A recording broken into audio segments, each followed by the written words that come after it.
Keberadaannya kadang diremehkan dan tidak terlalu dianggap. Tapi yang namanya kerupuk telah mewarnai hasanah kuliner Indonesia sejak dulu kala. Tanpa kehadiran kerupuk, aneka hidangan istimewa terasa kurang lengkap. Saking mudahnya dijumpai, kerupuk ibarat pendamping wajib semua jenis makanan. Bahkan kerupuk kerap pula dinikmati sebagai snack pengganjal perut. Ada banyak jenis kerupuk yang bisa dipilih. Jumlahnya bisa mencapai ratusan. Tapi katanya nih, rambak alias kerupuk kulit adalah kasta tertinggi kerupuk Indonesia. Lantaran usianya paling tua jika dibandingkan dengan kerupuk-kerupuk lainnya. Jangan salah, meski cuma kerupuk, pangan sederhana ini sangat diminati warga dunia. Ekspor kerupuk Indonesia ke Korea dan Cina bahkan bernilai puluhan miliar rupiah. Wow! Hal yang pertama dari saya suka dari kerupuk kulit itu biasanya dia kan bisa dicampur untuk makanan. Biasanya masakan Padang bisa dimasukin ke situ. Jadi rasanya tuh lebih enak, lebih kriuk, ada rasa sensasinya sedikit. Kerupuk kulit itu kalau nggak salah dari kulit sapi ya. Terus dia dikeringin, terus digoreng, rasanya renyah banget sih, asin gitu. Dan makin enak kalau misalnya dicampur sate Padang, apalagi yang ada di gudeg, krecek, top banget deh pokoknya. Kerupuk itu kan kok di luar negeri nggak ada. Jadi kita tuh kan butuh makanan yang ada renyah-renyahnya, ada bunyi-bunyiannya gitu, sebagai pendamping makanan gitu. Kalau di luar negeri mungkin dikenal hanya sebagai istilah snack ya, atau istilah sebagai crackers gitu. Jadi kalau ke luar negeri juga selalu bawa kerupuk udang supaya mereka tahu bahwa Indonesia tuh punya jodohnya gitu. Sebelum kerupuk disajikan sebagai camilan dan pendamping makanan, kerupuk pernah menjadi bahan makanan pokok masa penjajahan. Menurut berbagai sumber, kerupuk sudah tercatat pada naskah Jawa kuno sejak abad ke-9 Masehi. Kerupuk yang disebutkan dalam naskah kuno tersebut adalah kerupuk rambak yang berbahan kulit sapi atau kerbau. Penikmatnya tentu saja bukan orang sembarangan.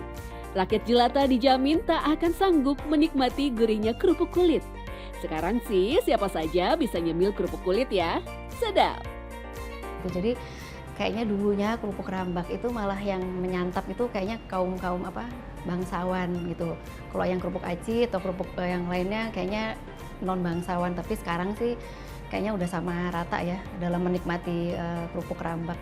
Berarti kan sebenarnya dari manusia itu memang mau memanfaatkan semua yang ada gitu ya. Jadi nggak ada bagian-bagian dari ternak yang memang dikonsumsi untuk dibuang ya. Jadi selalu dimanfaatkan ya.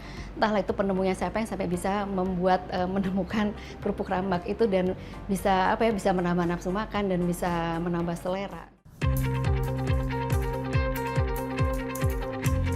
Bukti pendukung jika kerupuk rambak adalah leluhurnya kerupuk lain tercatat pada prasasti Batu Pura.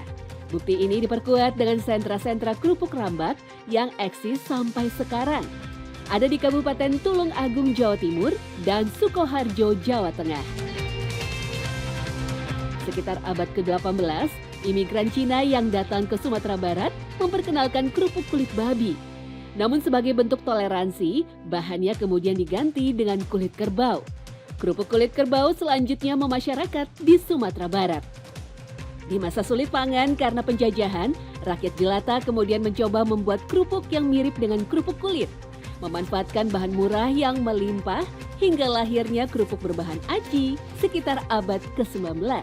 Namun kerupuk rambak alias kerupuk kulit seakan melegenda, tetap bertahan dalam hasanah kuliner Nusantara.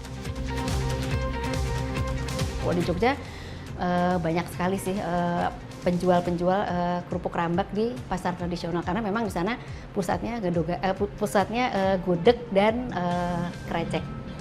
Dan sepertinya memang kayaknya hal sepele gitu kerupuk rambak, tapi sepertinya pembuat kerupuk rambak ini harus diangkat ceritanya karena setahu saya pasti bikinnya juga nggak mudah gitu. Demam kerupuk rambak atau kerupuk kulit kemudian menyebar kemana-mana. Tak sekedar jadi cemilan atau teman makan nasi, kerupuk kulit juga diolah menjadi krecek, pendamping utama kuliner gudeg. Konon usia krecek sama tuanya dengan sajian gudeg. muncul sekitar tahun 1500-an tatkala pasukan Mataram Islam membuka kawasan hutan Mentau untuk dijadikan pemukiman dan pusat pemerintahan Panembahan Senopati. Kalau krecek kering itu seperti yang saat ini kami jual atau kami sajikan, yang dimana krecek tersebut itu tidak ada kuahnya dan tidak ada kayak semacam ada salah satu bahan yang namanya kalau orang Jawa bilang tuh tolo, kayak gitu, kacang tolo. Sedangkan kalau krecek basah itu ada kuahnya kayak gitu, jadi masih banyak kuahnya gitu. Jadi sangat cukup berbeda antara krecek kering dan krecek basah. Semua jenis makanan yang melalui proses penggorengan dalam minyak panas seperti kerupuk kulit tentunya memberikan sensasi kelezatan yang luar biasa. Terlebih kerupuk kulit memiliki tekstur yang renyah dan garing saat digigit. Kriuknya itu loh bikin nagih. Tapi ingat, menyantap kerupuk kulit berlebihan juga akan membawa dampak buruk bagi kesehatan. Jadi batasi ya, jangan makan terlalu banyak. Jadi kalau misalnya banyak masyarakat yang menganggap bahwa dengan diet dan mengonsumsi kerupuk kulit itu sama sekali mitos ya, itu tidak betul ya. Kandungan lemak itu sangat tinggi ya, banyak dampaknya ya.